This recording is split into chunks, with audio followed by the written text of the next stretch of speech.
UPI में एक नया सिस्टम चालू किया गया था जिसमें to make sure that the customers don't have to pay any MDR और the small merchants don't have to pay any MDR। हर कोई अपने अपने कंप्यूटर सिस्टम्स रखता है, हर कोई अपने अपने एक पूरा साइबर सिक्योरिटी वगैरह वगैरह सब सिस्टम्स को अपडेट करना, सिस्टम्स को ऑपरेट करना, उस सब की कॉस्ट आती है। वो कॉस्ट कस्टमर पे नहीं पड़े, इस भावना के साथ प्रधानमंत्री श्री नरेंद्र मोदी जी ने 2020-21 से एक स्पेशल स्कीम चलाकर एमडीआर की कॉस्ट न पड़े कस्टमर्स पे, वो एक सिस्टम बनाया है। इकोसिस्टम के जो पार्टनर्स हैं उन सबको उन सब की कॉस्ट को मिनिमाइज करना, फिर एफिशिएंसी मेंटेन करना, उसके लिए एक स्कीम बनाई है। और ये स्कीम आज आगामी वर्ष के लिए भी अप्रैल टू मार्च FY 25-26 के लिए भी ये स्कीम अप्रूव हुई। सारी दुनिया में भारत के डिजिटल इंडिया को एक बहुत बड़ी मान्यता मिली है और न केवल अपने इस एक्सपीरियंस को दुनिया सराह रही है, बल्कि कई अच्छे समृद्ध देश भी भारत के इस एक्सपेरिमेंट को, इस पूरी प्रोग्रेस को, डिजिटलाइजेशन की प्रोग्रेस को अपना भी रही है। इसी कड़ी में आज एक फैसला आपके सामने रखना चाहूँगा। हमारा जो पेमेंट सिस्टम है वो पेमेंट सिस्टम एक ऐसा पेमेंट सिस्टम है जो कि गरीब से गरीब व्यक्ति, हर मिडिल क्लास व्यक्ति, हमारे नौजवानों को और सबके लिए एक टोटली नया जीने का तरीका, ट्रांजैक्शंस का एक नया तरीका इस पेमेंट सिस्टम ने बनाया है। तो इसमें आपकी जानकारी के लिए एक बड़ा फैसला इसके आगे आएगा, लेकिन जानकारी के लिए आज 6 देश दुनिया में, 6 देश Singapore, France, UAE, Sri Lanka, Bhutan, Nepal और मॉरिशस, ये 6 देश यूपीआई को अपना चुके हैं। और आपको जानकारी है ही है कि जापान ने तो अपने यूपीआई को पैटेंट भी दिया है, एक जापानीज पैटेंट है यूपीआई के लिए।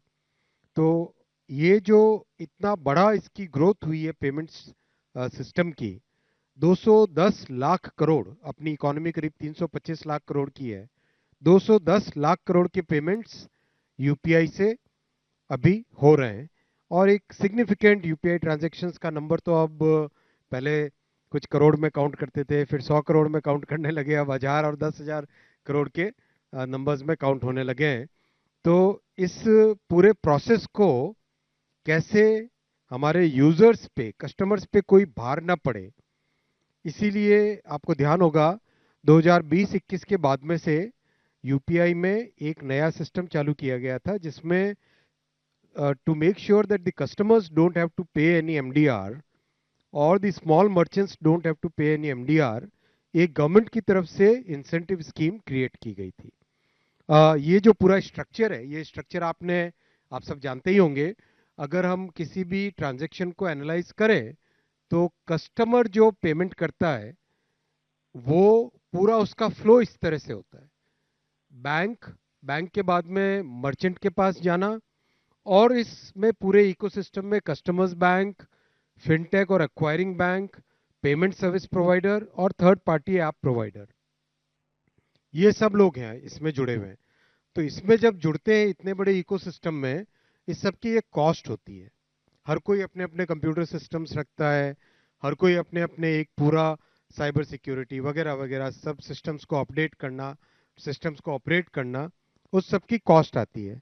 वो कॉस्ट कस्टमर पे नहीं पड़े, इस भावना के साथ प्रधानमंत्री श्री नरेंद्र मोदी जी ने 2020-21 से एक स्पेशल स्कीम चलाकर एमडीआर की कॉस्ट न पड़े कस्टमर्स पे, वो एक सिस्टम बनाया है। उस सिस्टम के चलते इकोसिस्टम के जो पार्टनर्स हैं उन सब की कॉस्ट को मिनिमाइज करना, फिर एफिशिएंसी मेंटेन करना, उसके लिए एक स्कीम बनाई है। और ये स्कीम आज आगामी वर्ष के लिए भी अप्रैल टू मार्च FY 25-26 के लिए भी ये स्कीम अप्रूव हुई। 1500 करोड़ रुपीस की ये स्कीम है। And as per this scheme, for all transactions which are person to merchant, जो स्मॉल मर्चेंट्स के पेमेंट्स होंगे अप टू 2000 रुपीज, उसमें कोई ट्रांजैक्शन की कॉस्ट नहीं लगेगी और उनको इंसेंटिव दिया जाएगा। ट्रांजैक्शन की कॉस्ट तो उसके ऊपर भी नहीं लगेगी, इंसेंटिव दिया जाएगा for the smaller transactions done with the smaller merchants. और उसमें जो रिजर्व बैंक ऑफ इंडिया की जो स्टैंडर्ड डेफिनेशंस हैं वो सारी की सारी एप्लीकेबल होगी। तो ये एक बड़ा फैसला लिया गया है और इसमें रीइंबर्समेंट की टाइमिंग वगैरह बहुत क्लियरली डिफाइन की गई है, जिससे कि स्मॉल मर्चेंट्स को अपने कैश फ्लो में कोई दिक्कत नहीं हो। ये सब चीज़ों का ध्यान रख के बनाई गई है।